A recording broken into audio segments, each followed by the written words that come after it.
myself, so I'm all the more honored to present today my work on industrialization, returns, and inequality that is co-authored with Felix and Timo, who, as Kerstin, thank you for sharing, already said, are also in the audience and will take the hard questions from you.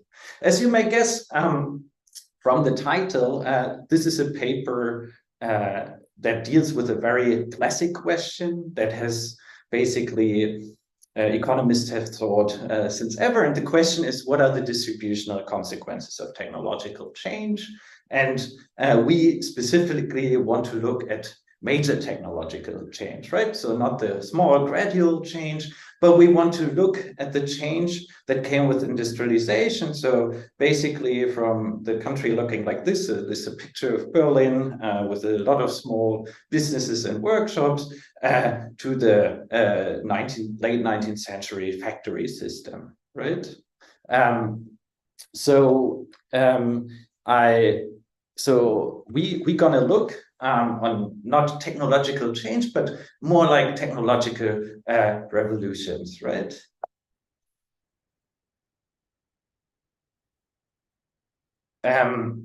So, Kerstin, could you just confirm that you can see my screen, because there's been an error message on my screen? I can confirm that I can see your screen. Oh, great. Fantastic. So this is our research question, and we try to speak to, of course, a broader literature on technical revolutions that is not only referring to the 19th century, right? So what we're going to do in this paper is we look at the Industrial Revolution from two angles with a focus on wealth inequality. The first one we'll try to understand, levying existing cross-country data, what drives the top one share increases in wealth inequality during industrialization. So first, we document these increases across a number of countries, and then we relate it to something called tail fattening, right? So tail fattening, you can think of as describing a bit the process where in the end of the day, the increase comes from at the top. So one measure of tail fatness is the share of the top one divided by the share of the top 10 of total wealth. And if this measure increases over time, we talk of tail fattening, and it basically means that some of the increase in the top 1% share will originate actually in the wealth from the top 90 to 99th percentile and not from the bottom 90. So what we're going to establish here is basically that with the Industrial Revolution, okay, top one shares increase, but this increase is not driven by a reshuffling of top wealth shares from the bottom to the top, but to a large degree by a reshuffling of wealth shares within the affluent group of people, say the top 10. We now then gonna ask, like, how was this actually possible that the super rich of 1900 could amass so much more wealth than the super rich in 1800 or say 1750, before the beginning of the Industrial Revolution.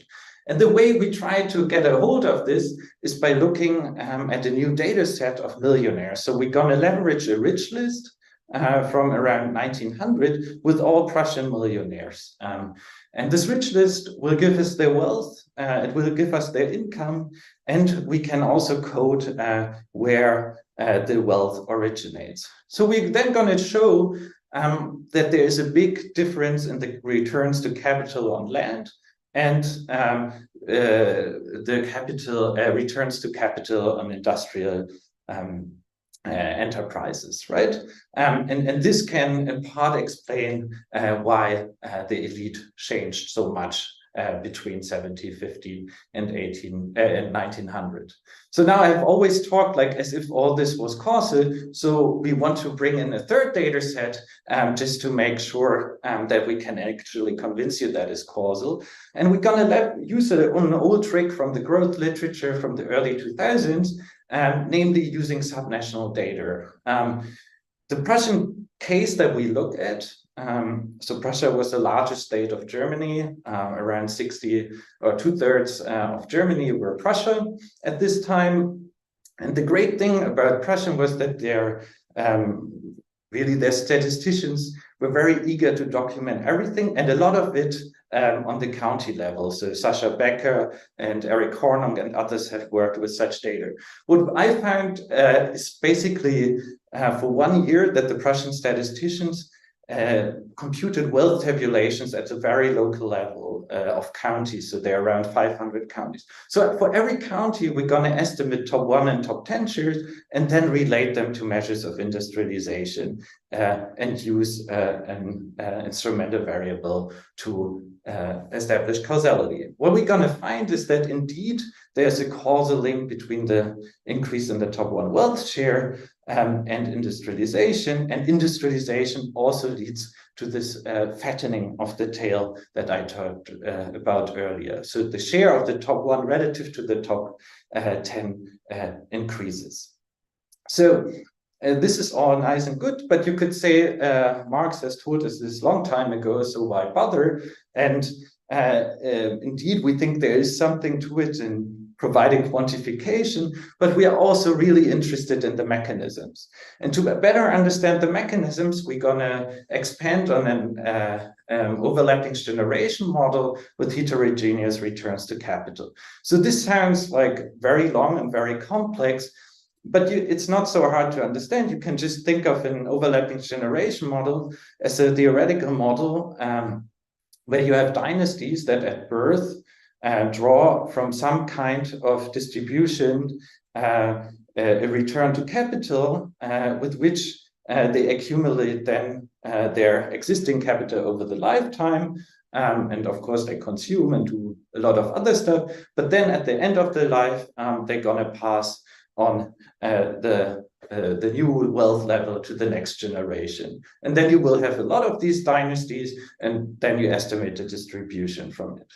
So we're going to start with the basic model in the pre-industrial economy. So this is the model by Ben Habib and others from a 2011 Econometrica paper. In this pre-industrial economy, our agents in the model, they draw from a landowner type or agricultural return distribution. So returns are relatively low, around 4%, and the variance is relatively small. Then industrialization comes, and here we expand the model to a two-sector model. Industrialization will affect the rates of return, right? So rates of return will be higher from industrial enterprises than from land as well. So this will push up the returns generally. So you will have higher means and higher dispersion of the return to capital. And this will explain around 50% of the change in the top 1 share that we actually observe in the data. Now, you might wonder, where do the other 50% come from? And I think here we really make a contribution in trying to better understand the high levels of wealth inequality at the eve of World War I. So the first channel we model is that there will be scale dependence in the industrial sector. And here's the idea is these entrepreneurs in the late or in the second half of the 19th century, what made them so rich is really economies of scale, right? And since they were the only owners usually of their business, so not many were public at that time, these economies of scale translated one-to-one in the scale dependence of returns. What does this mean? The higher your wealth is, the higher your return will be. We will show that this actually exists in the industrial sector, but not in the agricultural sector. The second channel we look at, and this is possible because we have a two-sector structure, is the transition from the traditional or agricultural sector into the new industrial sector, which happens slowly, and this will play a major role. So together, this dynastic type dependence channel, as we call it, and the scale dependence channel will explain the other half of the increase in the top 1 wealth share caused by industrialization. So let me briefly summarize the literatures we want to contribute to. Of course, there's a large literature on the distributional consequences of industrialization, But most of this literature really focuses on income, right? So take, for example, Bob Allen's recent work on Engel's pause and the functional income distribution, but also the classic Kuznets paper is really on the income distribution, and so is much of the empirical work. So we're going to focus here on wealth inequality, and we highlight a new channel that led to the wealth concentration that we observe in the data. Thilo, we have here a question for clarification. Yeah. Alexander Yorkin is wondering if there is a feedback loop from wealth concentration to industrialization. So I think that's an interesting, of course, that's an interesting point, and I'm going to talk you more through the empirical setup.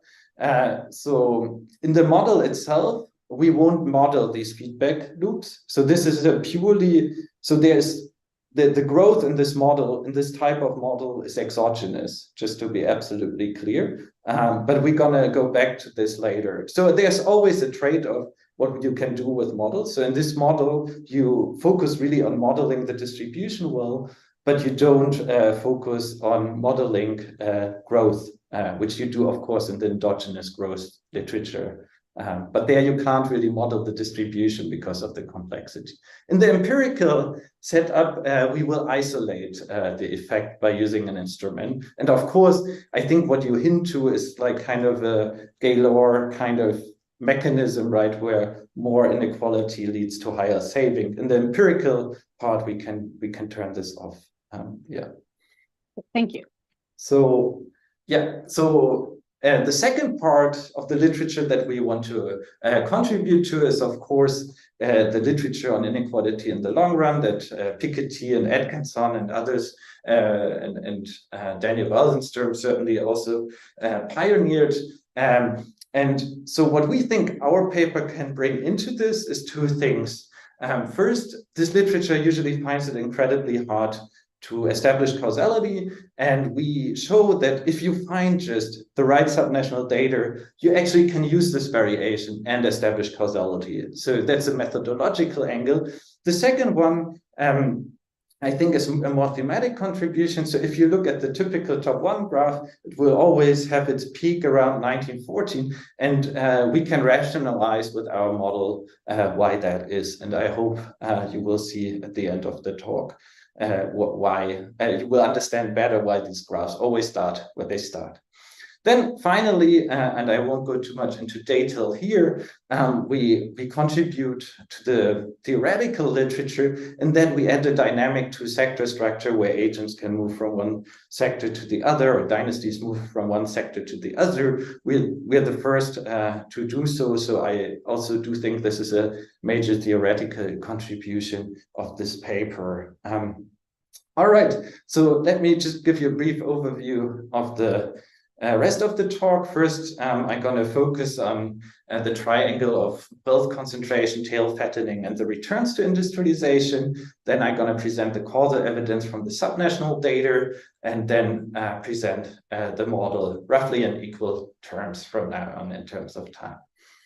So let me just to give you a brief overview, I've gathered data here from 5 countries and just plotted the change in the top one share that coincides with the period of industrialization. So the exact dates you can see in the paper, but I always made sure I have one date before industrialization and one date around 1900, subject to data quality and these kinds of considerations, right? But what you see in this picture is that the Industrial Revolution seems to coincide with a large change in the top one share, right?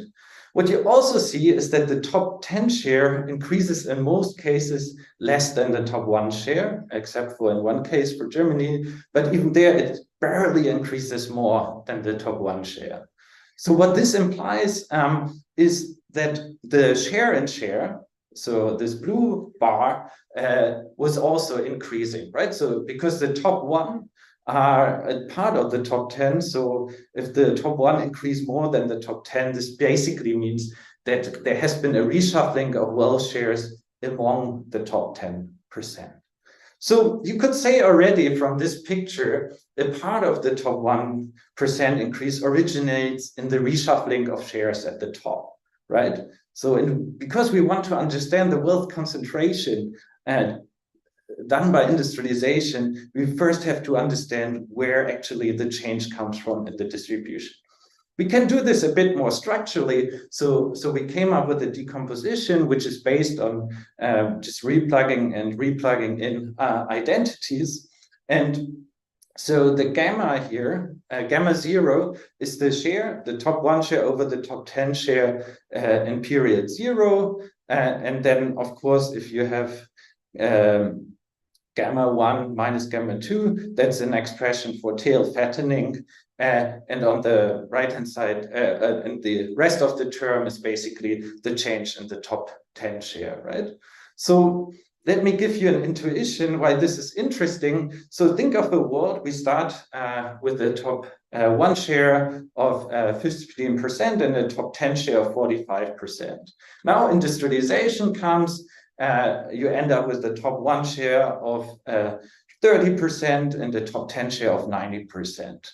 So what you can then easily calculate is that the share in share, so the gamma 0 is 1/3, and gamma 1 is also 1/3. So the decomposition basically collapses to the first term. This basically means there is no tail fattening. All the increase in the top 1 share is a proportional increase, a redistribution, if you like, from the bottom to the top. Now let's look at another extreme. So again, we start with the same levels, but now after the Industrial Revolution, you have again a share of 30 for the top 1%, but the top 10 share didn't change. What does this mean? This means basically that all the increase originates in a reshuffling from the 90th to 99th percentile to the top 1. We call this the intensive margin of tail fattening. Of course, in reality, you will have a mix of this, and we still keep here with the stylized example just to make clear the intuition. You have a mix of this, so you will have some increase in the top 1 share, some increase in the top 10 share that is usually larger or smaller than the increase in the top 1 share. So the tail fatness will change over course of development, right? And so there's a composite term that we call here extensive tail fattening. So, and then, of course, you can also proportionally decompose this and to better understand how much the proportional concentration was. So let's do this with actual data. What you see here is the khaki bars. They represent the proportional concentration. And you see that this makes up for around 10 to 40%, depending by country, depending on the country, and around 30% if you take the average across. So this is basically the reshuffling from the bottom to the top 10%, right? And the top 1% really benefit from that. But 70% really originates in the reshuffling among the affluent. So, and this means that something has changed over time in the way wealth is accumulated. To get a handle on this, we're gonna use a news source and ask, like, who were the rich in around 1900? So this source is really a historical curiosity. So there was this Prussian bureaucrat, Rudolf Martin. He worked in the Ministry of Interior. He had really strong views on plutocracy, and he had access to the wealth tax data. So what he did is he wrote a book detailing the name, the address, the wealth, and the income of all 8,000 Prussian millionaires, and published it. So he got demoted then later because of that. But for us, of course, this is a treasure, right? So what we can do then is produce stylized facts about the Prussian elite. And the first thing we want to do is to ask is, who is actually the elite? As you can see here, the largest group is industrialists, and this is a group that basically in 1750 did not exist, right? They make up almost 40% of the top 500 Prussians in terms of wealth. The second group is the financial elite, who make up around 25% of the economic elite. And of course, they are somewhere in between the new wealth and the old wealth. The old wealth, those are landowners which did not happen to sit on coal deposits. They only make up 20% of the richest Prussians at that time. Bear in mind, before industrialization, this was by far the largest group, right? So the pre-industrial elite were patricians in the cities, so bankers and merchants, and the owners of big agricultural estates. So we can say the land-owning elite was replaced by industrialists to a large extent by 1914. What we can also then ask is, how does this replacement happen? And key to that is, of course, the return to capital that these wealthy people could earn. And you see here the mean as the dotted line and the distribution around it. You can see that the mean for the return on land was much smaller, around 2 percentage points, and also much less dispersed, right? And this dispersion is also important in the context of the model later. Then, third stylized fact, you see that there is a scale dependence in the return to capital. So here's a bin scatter plot, so it's more actual data points than the points you see. And you can see that there's a strong effect of wealth on the level of the capital return in industry, whereas for land, as you would expect, there are no economies of scale. In agriculture at this point, you don't really see a statistical significant effect. And then finally, we can also look at the tails of the wealth distribution directly. So at the bottom, you see the log wealth, and the y-axis is the wealth rank, depending for industry and landowners separately. You can see that the industrialists are generally richer. So the richest landowner is not even closely as rich as the richest industrialist, which is Bertha Krupp at this time. But you can also see that the slope is much smaller in absolute terms for the industrialists. This means that the tail of the wealth distribution is much fatter for them. So this already preempts a bit this difference between the landowning elite and the entrepreneurial elite, already preempts a bit the idea that you can actually use the subnational distribution of industry to explain the subnational distributions of wealth. And that's what we're going to do now. So as a first step, we want to estimate the distribution of wealth at the subnational level. We choose counties here as our unit of interest. And for each county, we get the data from the Prussian wealth tax. So just to give a quick idea, this tax was very, very low. It was 0.05%, and it covered a large amount of households, around 13% of Prussian households. So these are both very good things because we can estimate the little wealth that people had that were not assessed for the wealth tax with savings. And there was very little incentive to dodge taxes because the tax was really, really low. So we're going to digitize all that data. In our appendix, we explain in great detail how we go from here to then actually estimating distribution. We do that with a generalized Pareto interpolation by Blanchet et al. And then we end up with a map like this. Basically, for every county, we now know the top 1 share of wealth holders within that county. So if you look at this map as an economic historian, you see patterns that ring familiar, right? Or that are in line with expectations. So you would think you should see this divide in Germany between the East and the West in terms of the agricultural regions. So in the east of the River Elbe, land was really much more concentrated, and this should be also reflected in our measure of wealth inequality, and indeed that's what you see. You can also already see that here the industrial powerhouses seem to have really high levels of wealth inequality. So in the West, that is this red cluster is the Rhine-Ruhr area, and the dark red cluster in the East, that's the Silesia. Both are, of course, very important industrial regions. So this seems in line with what one would expect. And then indeed, if you look at the distribution of industrial employment, so the level of industrial employment in a given county, you see that doing a little ocular regression, that there seems to be some kind of correlation.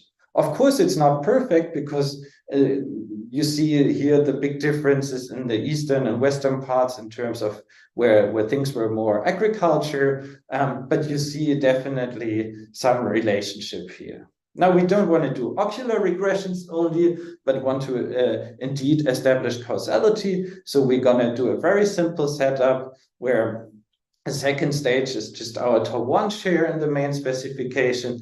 We're going to regress it on industrial employment in 1907 and a number of geographic controls and district fixed effects. Because we want to establish causality, we're going to instrument our industrial employment share with the distance to Cavanaugh-Various Strader. So this is a great instrument that was introduced by Ellen Fernihau and Kevin O'Rourke in an EJ paper, and yeah, has been used by others. And again, there are many checks. We also did some additional checks. So there, IV does not predict any pre-industrial measures of inequality that you can come up with. So we then, let me briefly show you the results. So on the left hand here in the first 3 columns, we show the OLS results. We show them because they are interesting, I think, in themselves. So to get an idea how much you can actually explain with this industrial employment share, you see that the R squared in the first column, where industrial employment is really the sole predictor for the top 1 share, is 20%. So 20% of the variation in the top 1 well share you can basically explain by just using industrial employment as a variable. And then, of course, this correlation stays quite strong and survives as you add district fixed effects and geographic controls successively. The 2 SLS estimates show that the first stage is very strong. So if we do it unconditionally, so without controls and without district fixed effects, in column 4, you see that the F is 45. In our preferred specification, because it is the most conservative one with district fixed effects and geographic controls, the F stat is still far above 20. So that seems like a very good instrument, also in our case, as has been shown by others in other cases. So what do these coefficients mean? I think it's always important to put coefficients in perspective. And one way to do that is to look at the change in 1 standard deviation in industrial employment. So this will increase the top 1 share by 7.3 percentage point. Which makes about 65% of a standard deviation. Just to give you an idea, so if we think of the big changes in the 20th century, in Germany, for example, World War I would be associated with a change of 4%, World War II a bit more. In the US, the change between 1918 and 2020 is 12 percentage points. This was correspond roughly to a moving from the 25th percentile in our industrial employment distribution to the 75th percentile. So the effects are huge, but they are not implausibly large. We can also look, and here's just to confirm what we saw on the cross-national data, we can look at the effect of industrialization on the fattening of the tail. So the first column really just reproduces the last column of the previous table. And the second column, we use the top 10 share. And here you already see that the coefficient is smaller. So when we look at the actual measure for tail fattening, that is the top 1 share over the top 10 share, we see a strong effect. And here you have less intuition what this means, but I can reassure you that these effects are quite large. If you move from the 25 to the 75th percentile, this would correspond to around 83% of a change in the standard deviation. So there is substantial tail fattening in this data too. So I won't go through the additional results, but we do all the bells and whistles that you can think of. But I instead want to just summarize the key findings. So we now have established that industrialization led to wealth concentration, especially at the very top. If you look at the top 1 top percentile share in overall wealth, and that industrialization led to tail fattening of the wealth distribution. There are 2 caveats if you just do this empirical work. And one, of course, is whether these results really generalize from county to country, right? Of course, these are very different units, and there are a lot of composition effects that we don't look at when we look at the county level. And second, our setup, our empirical setup really doesn't help us to better understand the mechanisms. And for that, we need a model. So the model we chose in the end, so we were pondering also first to have a classic growth model, how the question related to earlier. But in the end, we went with a different model by Jesse Ben Habib and co-authors from 2011. And the beauty of this model is it's a very complex model on the one hand. On the other hand, the authors really can bring it down to a very easy equation that I just try to paraphrase and won't be as successful as they would be in doing so. But think of this model. So there are dynasties in the models, and the dynasty in n+1, it will generate wealth, or it will start with some wealth. And this level of wealth will depend on the previous generation wealth that is shocked with a multiplicative shock. So, and that shock will depend on a few things, but it will depend on, amongst other things, and the mainly will depend on the rate of return that the previous generation earned, right? And so what happens is in this model, the agents draw from a distribution of returns that has a mean and a standard deviation, right? And then there's also an additive component. So in this additive component, you see the return to capital and some income, wage income, right? So what the great thing is here is then you don't look only at one dynasty, but you have a lot of agents at the same time. And then you estimate the wealth distribution. And precisely because there's variation in the level and the dispersion, so in the standard deviation of the return process, if you're lucky and you often draw a very high rate of return, then you will be at the very tail of the wealth distribution. So if you run this model, you will get a Pareto tail in the wealth distribution, and the heaviness of this tail, or the fatness, that will be determined solely by the return to capital process. It will not relate to labor income. And that's a deep analytical insight that I can really recommend to read the paper for just this insight. The third insight is that the tail heaviness will increase in the variance. So as I said, if you get lucky and you draw often very high levels of returns, and it will increase in the intergenerational persistence.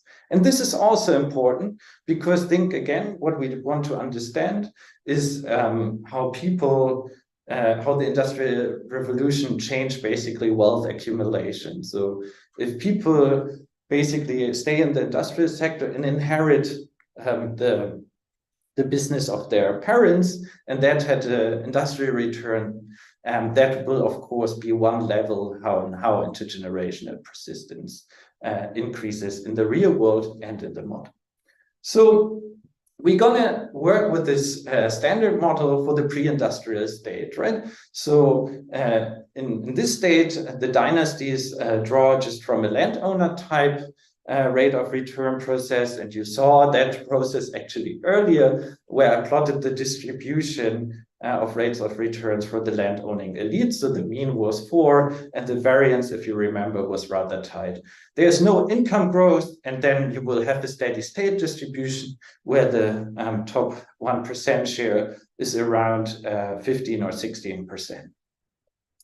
Then industrialization hits, and here our innovation really comes in. We will have a dynamic two-sector structure, so we will keep basically the agricultural sector, but now a new industrial sector emerges. You have higher rates of returns in this sector, and this will increase the overall dispersion. If you look at all returns together, you will have scale dependence in this new industrial sector.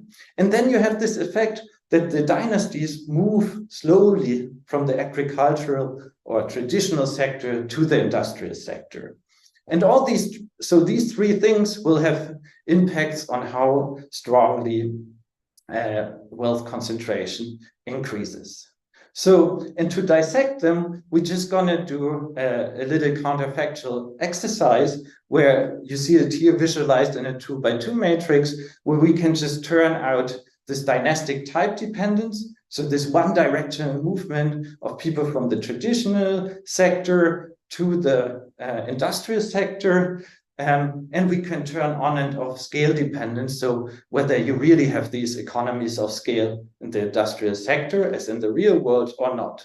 Of course, if you look at this scenario 4, is basically our real world. And then we just switch the others, we switch them on and off, these features to understand how much they contribute.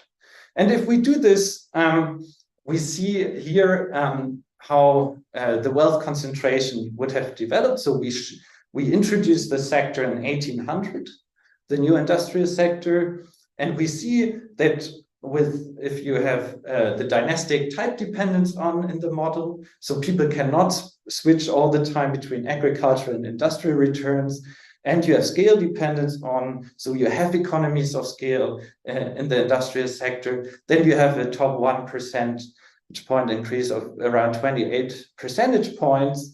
And this corresponds very closely to the estimates for Germany, actually, and for the US.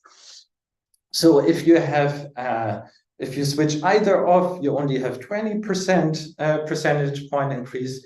And if you switch both off, you will still have higher and more dispersed returns, but you don't have these other features of the return process. You can only explain half of the increase. So what we can also reproduce, and this is basically my penultimate slide, is this tail fattening that I was speaking about. So on the left-hand side, you see this top 1 over the top 10 share. And what you see is only in scenario 4, you really reach levels of tail fatness that we observe in the modern world, so above 50%. Because in the world where we have this dynastic type dependence, you will also see on the right-hand side here on the slide, you will see that you have a bifurcation of the top tail as we have in the actual data. So this picture looks remarkably similar to what we saw actually in the millionaires data, right? So you have a much less steep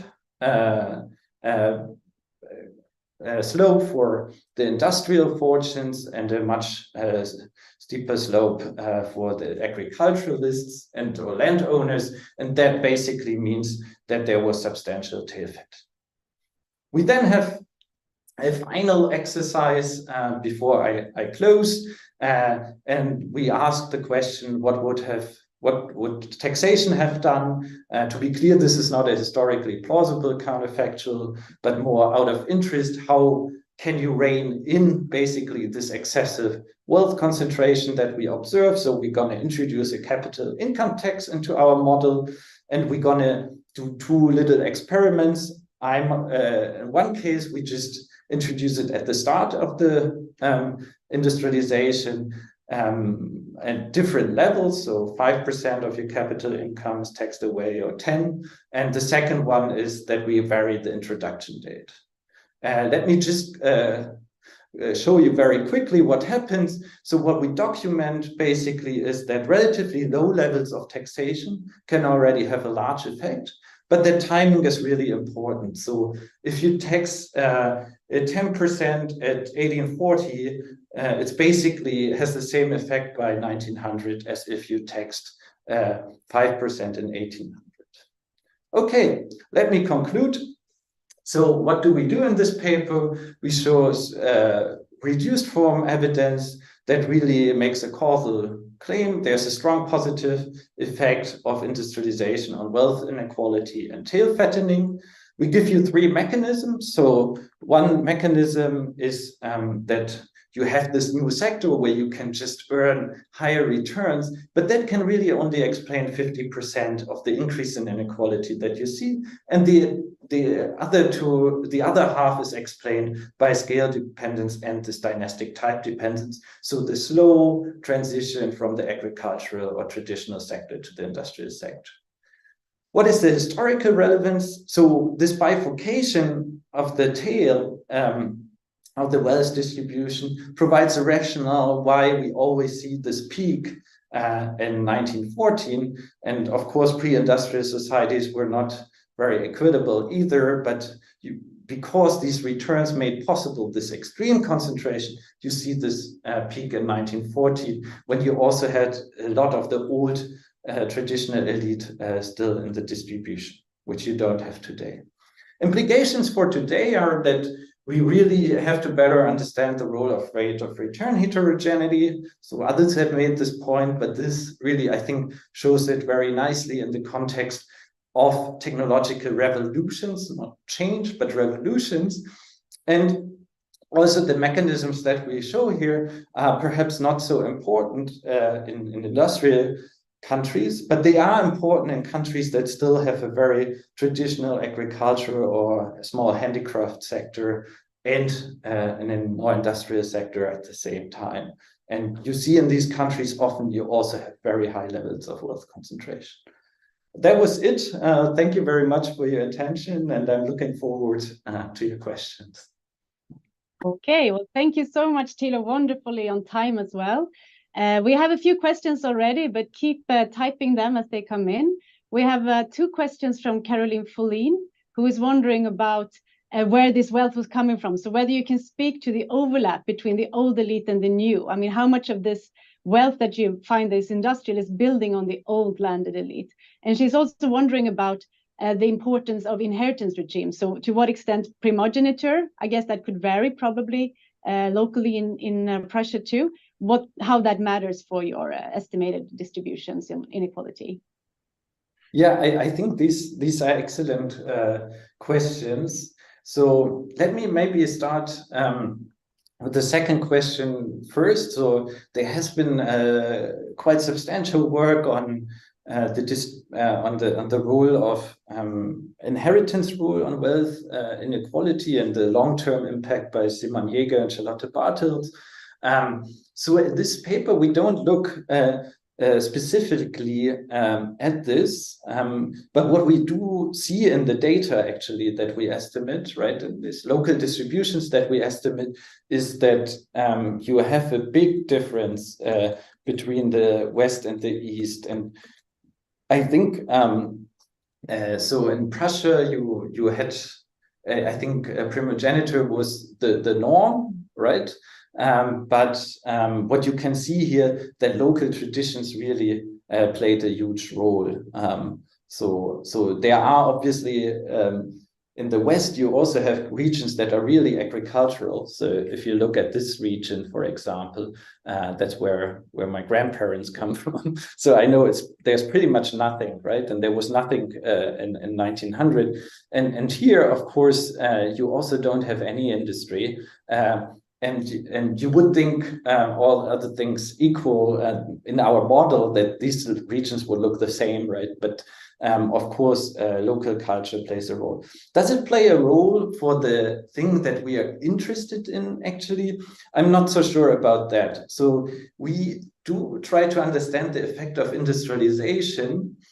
And so we are basically, much of the variance that we exploit is just driven, of course, by the large industrial regions, right? And so where did the new elite come from? It usually came from the traditional sector. So the bankers and merchants. Maybe you might also find sometimes a farmer that came to the city, but that was probably not the rule. So they came. So the people that were like the super rich entrepreneurs are not the old nobility. They are other people. They are from the middle class or upper middle class in the 1750s or 1800, but they are not. They are not the old nobility. So Augustine has worked, there's a book called Patricians or Parvenus that basically makes this argument. Yeah, I hope this answers the second question, right? So we have a few more questions coming up. I think, Caroline, if you want to get more clarifications, then please type in the Q&A, but I think you got some answers here at least. Christopher Meissner now, he wants to know what happens in your regressions if you, instead of industry share, put service share as your explanatory variable, and whether we should think about services and industry as complementary in this time, and also how we should think about heterogeneity within industry. So whether there are differences in terms of owners of wealth in the first industrial revolution types, wealth, firms, I suppose, or in the second industrial revolution, in terms of your top 1% incomes? Yeah, that's an excellent question. So what happens if we put on services instead of industrial employment? I think we will not necessarily see the same effects, because the argument is one, so at least not in size, right? So the argument is one about economies of scale, right? And these will be the largest in the, not only in the heavy industries, but also in these new industries of electrical engineering. So Siemens, they will be large in also in the chemical industry that is emerging at this point in time. So Bayer is actually one in our rich list. So for sectors where you don't have these economies of scale, you will see less. What we actually did, and I don't think I have, so I have many backup slides, but this one I don't have. What we actually showed in a previous version of the manuscript that we only circulated internally is that so you can classify industries on how heavy they are, right? So we can discriminate about light and heavy industries based on the employment census, and then we can relate that to the rate of returns we observe.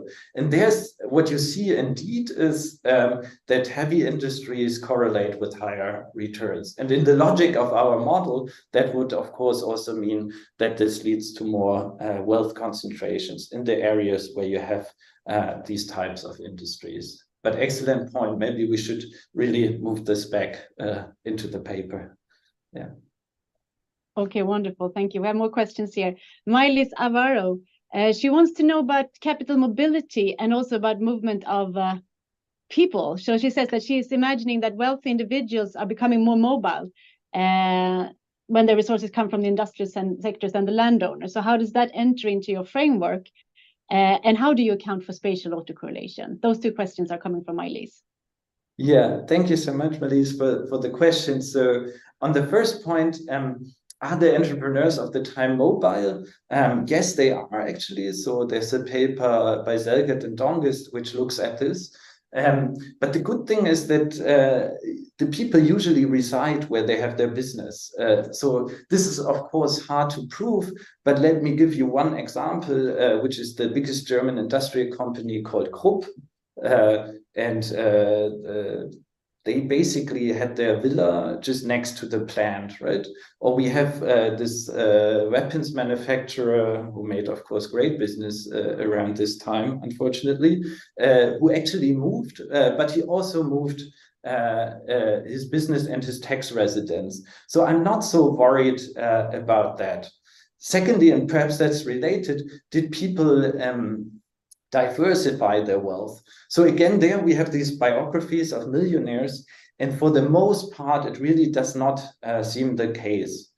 For later periods in German history, we can actually show that people really don't diversify at the top end. So there's a paper by me and Charlotte Bartels and Moritz Schulderich, which actually looks at this in the 20s and in the early post-war period. So the rich don't diversify. And if you think about it, it makes perfect sense even from a today's perspective, right? Elon Musk or Bill Gates, they might have houses, etc., right?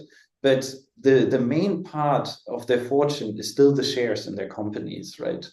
So diversification is very limited at this time, I think. Then finally, the spatial autocorrelation point. So we use these special kind of standard errors. So our standard errors are clustered already at the district level, but we show also that we can use other arbitrary clusterings, and that doesn't change the significance of our results. I'm not so worried also on spatial autocorrelation, because if you look at these maps, you see clusters, right? But you see that industrialization is there are also a lot of white spots, right?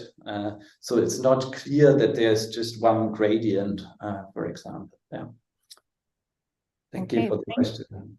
I think you managed to answer one of the questions about portfolio diversification at the same time, but maybe you want to add a little bit on that. Your model doesn't build on any portfolio kind of framework. So how, and you say that it's plausible to believe so, but do you really think that this translates into a modern world of modern capital markets? Oh, yeah. So there's a realistic for back then, and there's a realistic for today.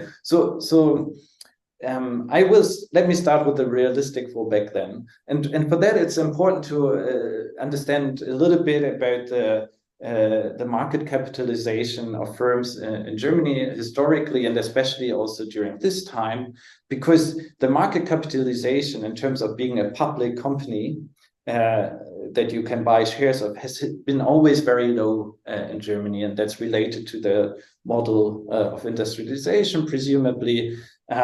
But what this means in turn is that often companies were held in very in different legal forms from a public company, and this meant that you could not easily liquidate parts of the company. So actually the owner had this company, and they could really, it was hard to diversify their portfolio, right? So you don't just sell off 50% of that company to diversify the portfolio. That just doesn't happen. I think it is also true still to some extent today, at least in Germany, not so much in other countries that have also historically a much higher stock market cap.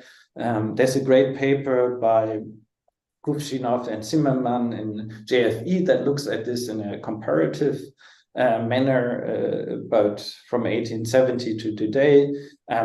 So in the US, of course, you had companies are more often traded, right? But in Germany, you still have a big, what they call Mittelstand, which are basically family-owned companies that are passed from one generation to the next. And they always stay in the same industry. So our model actually might tell you something about that. Okay, wonderful. Yeah, so maybe I leave it with that. We have one question from David Mitch here, who's suggesting that you could perhaps distinguish between rentier effects versus entrepreneurial effects, in the sense that could you see who is getting the returns? Are these entrepreneurs that live from creative destructions, or are these more investor type rich individuals? That's an excellent point. So I do think so. In this paper, we are a bit yeah, if you like, we are a bit reductionist, right? So we say for the model, to make it not too complicated, though, I think we could actually, we could possibly implement that. We have two sectors, and one sector we call traditional, and one sector we call entrepreneurial. So we will not, at this point, we are not using our bankers in the millionaire status. But from that, we could also get a mean return in the distribution of them and try to model this sector. What you will see actually, and I didn't put it here for clarity, is that the bankers have an average return that is somewhere in between 4 and 6%, and their variance is also somewhere in between. On the question of rentiers, I think, yeah, so what we focus on here is really creative destruction by entrepreneurs that gets a really high return because it's very risky, right? We don't really look at rentiers. I think it's also, of course, Berta Krupp was not the founder of the Krupp company, but she inherited all the shares from her husband, who, in that sense, they were still running the company, right? So, of course, the money is inherited, but I think these lines are a bit blurry at this time also. You, of course, have the classical rentiers that come from the old patrician elite that bought up all the real estate in the cities. But they don't make such a huge return. But I think it would be something interesting to look into. Thank you. Thank you for that point. Okay, well, thank you. We are actually already at 6 o'clock, so this has already been an hour, a fast and fun hour.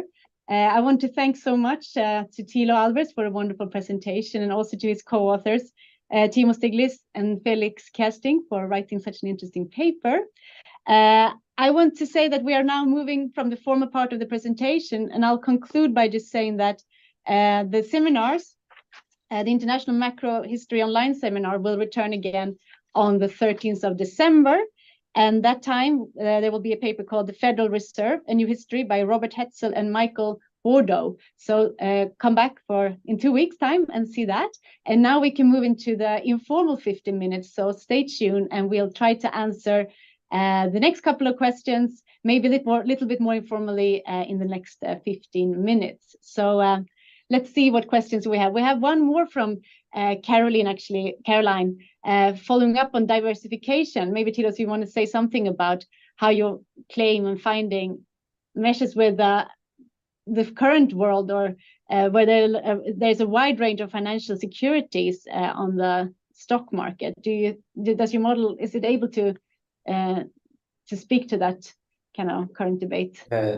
Yeah, so I to be clear, I mean, what we try to do here is to use the model and expand the model to explain a historical fact or a stylized fact, and to dissect the mechanisms at work historically. So, of course, financial markets are much deeper today, as you rightly point out, and so diversification plays a much larger role today. What I will say, though, I think Caroline wanted to say at that time. Caroline, if you're there, maybe you want to ask your question directly to... Yeah, maybe I'm just getting it wrong. Oh, yes. Sorry, I didn't mean now. I meant at that time. I mean, if you look at I, of course, study the financial markets. And at that time, there were many, many thousands of stocks trading. And, my argument in my first book was that the financial markets were actually quite well developed in Germany, more so than we traditionally think of them as being. And that, in fact, there were quite a few companies that had gotten pretty widely held, and especially the large joint stock banks. But in addition, some of the very large, industrial corporations. And so those owners, those family firms, other than the Krupps, I mean, they famously were very closely held, but others were not and were more widely held. And so that opened up an opportunity to diversify portfolios through stocks and bonds. And there were very active markets at the time. Yeah. So maybe so I think I'm sorry. I think I got the question a bit wrong before. So I think what we try to emphasize in our model, and that's why I don't think this diversification point is basically, it's something we would perhaps, if we can, implement, but it's not so crucial for the model because in the model, so say if you're an investor in 1870, right, in the 1870s, and you buy industrial stocks and you buy some bonds, right, to have a bit less risk in your portfolio, and you have perhaps a house that you live in, right? So we can well imagine that because you, as you point out, there's a middle class that actually upper middle class that actually participates in the stock market, right? But we would think of these people as participating in the returns of industrialization, right? What our results really come from is that there's a very classical elite that owns landed wealth, so they own agricultural real estate, and the point I just wanted to emphasize, this elite is really not great at diversification. And this has, of course, also some cultural reasons, as Vela and others point out, right? For the nobility, what counts is the amount of land they have. So they are not so active in the stock markets, I would think. And this means they just earn the return on their land, which is 4%, which we show in this right-hand graph, right, which is much lower. And this return is calculated on information on their wealth and income. So if they had, say, a portfolio that looked similar to that of the industrialists, we would see much larger tails here. But thank you for that point. I think we should think more deeply about how we present this and what diversification, not at the very top end, but in the upper middle class means for our model. Thank you very much. Thanks for that answer. I think that's really interesting, and it would be super, super interesting if you could actually establish, at least through some histories of some of those East Prussian landed elites, that they actually weren't diversified. I mean, if you had some actual hard evidence on that, would make it even more fascinating. Yeah, we will work on that. Thank you so much. Okay, wonderful. Christopher Meissner also wants to say something about the financial side. If you're there, Christopher, would you like to ask your question about the financial side of the process? Are you there? Yeah. Hey, Thilo. It's great. So, yeah, I mean, when I was asking about complementarities between finance and industry, I mean, part of that would be share of employment in services, but also just having the financial sector backing the rise of these large industries. And, there's a risk that in your regressions, the interpretation could be, more industry, more wealth. But in fact, it takes more than just industry. It takes a lot of other things. So that's kind of in the background. And at the same time, it gets me thinking about, the way the US industrialized, which was, certainly there were economies of scale, but there was a lot of, artificially pumped up concentration, market manipulation, monopolization, cartelization, and that was apparent in Germany too. So, like, how does finance and market imperfections fit into your model, right? And what role could they be playing rather than just the pure economies of scale and technology? Yeah, let me unpack that. Let me start with the role of finance. So I think in the end of the day, this, as I said earlier, this type of model is not good in modeling growth, right?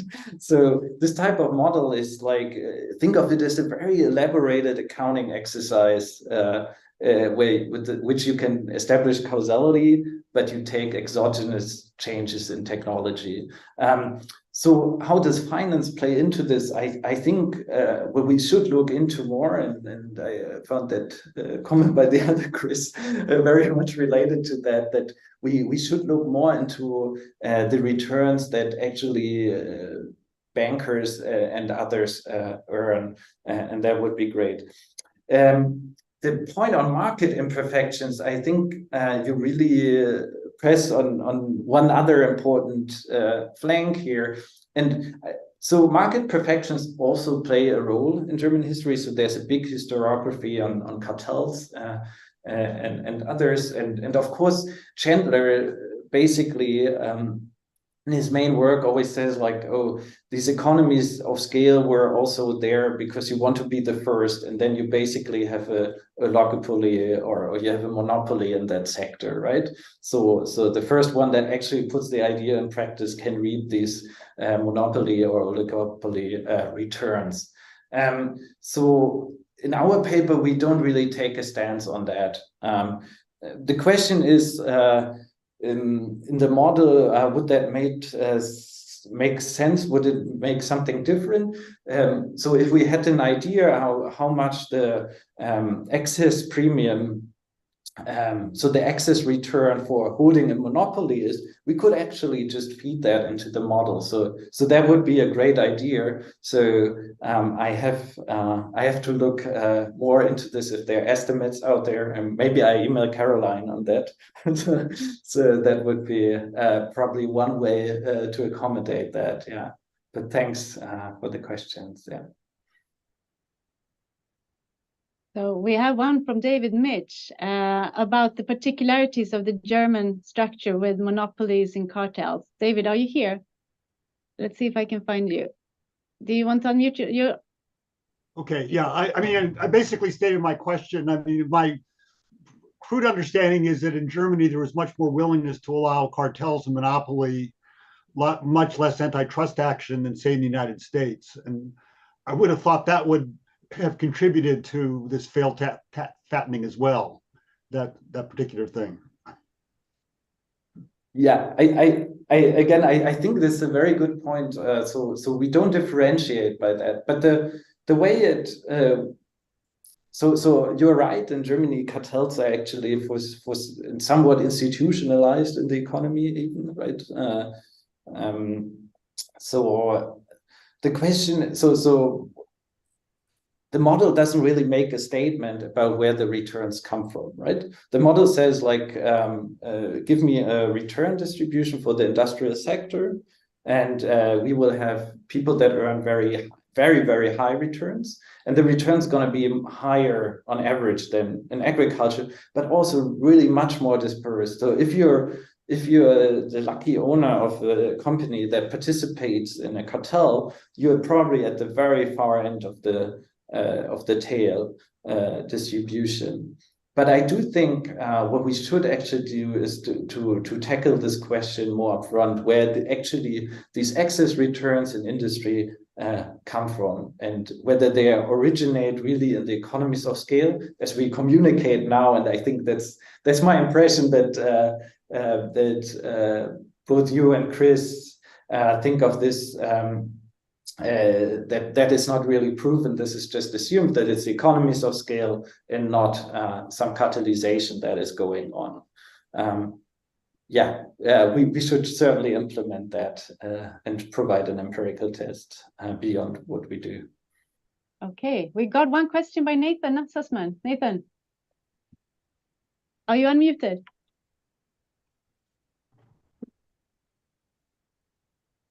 Can you hear me? Yes. Okay, so yeah, sorry for that. It's more of a comment than or just a suggestion or remark.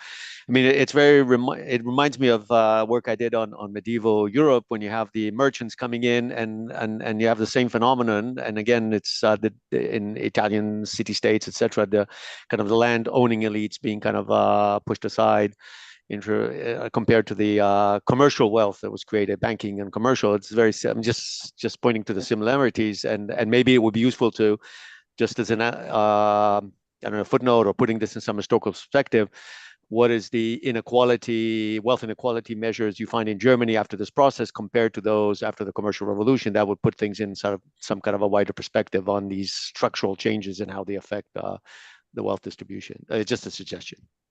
Yeah, and that's a fantastic suggestion. So I think this parallel is striking, and we should look at it.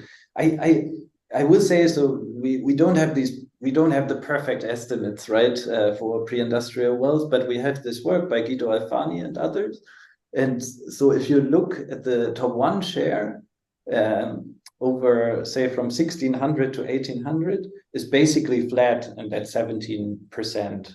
And then if around 1900, it's at 45%. So I do think that you will have what you say, certainly, but what you don't have with the merchants and bankers coming in, probably you don't have these you don't have the economies of scale kicking in. So in a sense, the way I think about it, and it's of course also in part born of my lack of knowledge of the pre-industrial economy, is that the ways you can invest are somewhat limited, right? So you can buy land either in the city or on the countryside that gives you a stable return, or you invest in bonds, right? And in kind of this limits, of course, to some extent, the level of returns that you can reap. And this limit is lifted with the industrialization, I guess, and that makes these periods different. But I do think it's a very interesting point to look at the transition from the very traditional to the more modern urban economy in industrial times as a comparison. Yeah, thank you very much. I shut up. Well, I can send you some data from 1300, but the markups in trade back then were huge. I think much larger than the monopolist of the cartels of the Industrial Revolution. But I mean, obviously the scale was different, but the markups were really huge. So so again, I don't know exactly, but it would be nice to compare anyway. No, of course, you make a finance and risk argument. So yeah, forget what I said. This makes perfect sense. Yeah, if you have high risk, you have high returns. Period. Yeah. Yeah.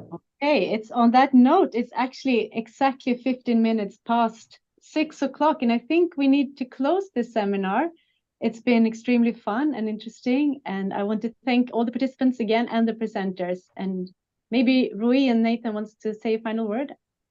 Thank you. Just to thank Thilo and his co-authors for bringing a very interesting paper to the seminar. So come again, and see everyone in 2 weeks for the last series, for the last seminar of this series. Thank you. Thank you so much, everyone. Thank you, and thank you, Kerstin, for moderating. Thanks a lot. Thank you.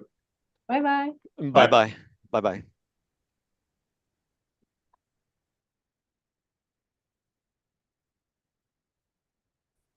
Well, thank you so much for sharing. And I have some questions, but I'll give them to you, or I'll email them maybe. We'll talk later. Awesome. Yeah. Very good. Okay. It was really good to see you, even if virtually. So I hope you come to Berlin soon again. I'd love to. Absolutely. Okay. Bye-bye. See you. Bye, Kerstin.